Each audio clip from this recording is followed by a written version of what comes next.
अच्छा, एक लम्हे के लिए सोचें, अगर कोई शख्स सन 1935 से सीधा आज 2025 में आ जाए, तो उसे सबसे ज्यादा हैरान कौन सी चीज करेगी?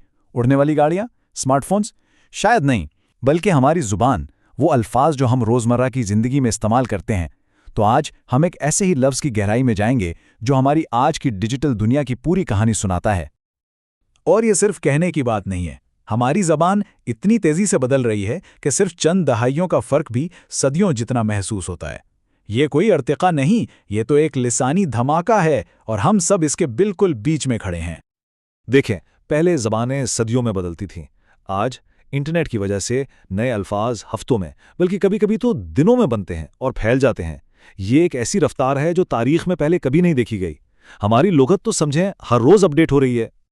और इस तेज रफ्तार तब्दीली को समझने का सबसे बेहतरीन तरीका वो है इस लफ्ज़ को देखना जिसे कॉलिंस डिक्शनरी ने साल का सबसे अहम लफ्ज़ करार दिया है। ये एक लफ्ज़ पूरे साल का खुलासा बयान कर देता है। तो आखिर 2025 का वो कौन सा लफ्ज़ है जो हमारे दौर की रूह, हमारे ख्यालात और हमारी टेक्नोलॉजी को अपने अंदर समेटे हुए है? क्या है वो लफ्ज़? ये लफ्ज़ है वाइब कोडिंग। सुनने में थोड़ा अजीब लगता है ना, वाइब और कोडिंग। भाई, इन दो लफ्ज़ों का आपस में क्या ताल्लुक़ हो सकता है? आइए इसी को समझते हैं। तो आखिर ये वाइब कोडिंग है क्या भला? ये दरअसल कोई भी डिजिटल चीज़ बनाने का एक बिल्कुल नया तरीका है।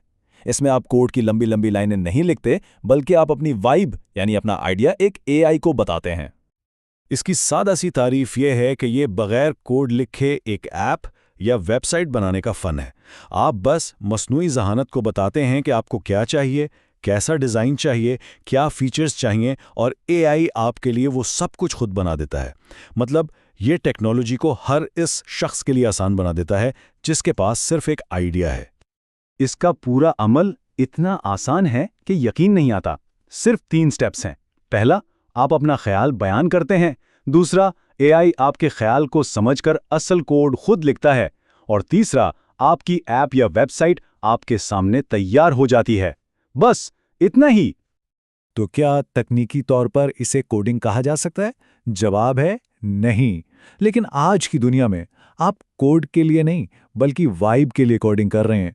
असल चीज़ आपका विजन है, आपका ख्याल है, ना कि वो पेचीदा कोडिंग की ज़बान। लेकिन वाइब कोडिंग तो सिर्फ एक मिसाल है। हमारी नई डिजिटल लुग़त ऐसे कई दिलचस्प अल्फाज से भरी पड़ी है। तो चलें कुछ और अल्फाज पर एक तेज़ नज़र डालते हैं जो आजकल बहुत आम हो गए हैं। पहला लफ्ज़ है क्लिंकर। ये लफ्ज़ सीधा स्टार वॉर्स से आया है और आजकल तब इस्तेमाल होता है जब कोई एआई गड़बड़ कर जाए, कोई चैटबॉट अटक जाए या कोई रोबोट आपका हुक्म गलत समझ ले। अगला है ऑरा फार्मिंग। इसका मतलब है ऑनलाइन दुनिया में जानबूझकर एक खास किस्म का तासुर या ऑरा बनाना, ताकि लोग आपको कूल समझें। ये आज की सोशल मीडिया की दुनिया का एक बहुत अहम हिस्सा बन चुका है। फिर आता है ब्रूलियार्की। ये 2 अल्फाज को मिलाकर बनाए ब्रदर और ओलिगार्की, यानी चंद लोगों की हुकूमत। ये लफ्ज़ टेक्नोलॉजी की दुनिया के उन चंद ताकतवर रहनुमाओं के लिए इस्तेमाल होता है जो आपस में गहरे ताल्लुकात रखते हैं। और एक और दिलचस्प लफ्ज़ है हेनरी। ये एक एक्रोनिम है, यानी high earner not rich yet का मुखफ़फ़। मतलब वो शख्स जो कमाता तो बहुत अच्छा है, लेकिन महंगे लाइफस्टाइल की वजह से उसके पास कोई बचत नहीं होती। तो सवाल ये है कि ये सारे नए अल्फाज आखिर आ कहाँ से रहे हैं? इस लिसानी इनकलाब के पीछे कौन है? इसका सहरा जाता है डिजिटल दौर के नौजवानों को, यानी जनरेशन जेड को। ये अदद देखें, 1700। तारीख के सबसे बड़े ड्रामा निगार विलियम शेक्सपियर ने अपनी पूरी जिंदगी में अंग्रेजी ज़बान को तकरीबन इतने नए अल्फाज दिए हैं। अब जरा इसका मुवाजना आज से करें। शेक्सपियर ने पूरी जिंदगी में 1700 अल्फाज बनाए और जनरेशन जी, इंटरनेट और सोशल मीडिया की बदौलत तकरीबन इतने ही नए अल्फाज सिर्फ 1 साल में बना लेती हैं। 1 साल! ये रफ्तार नाकाबिले यकीन है।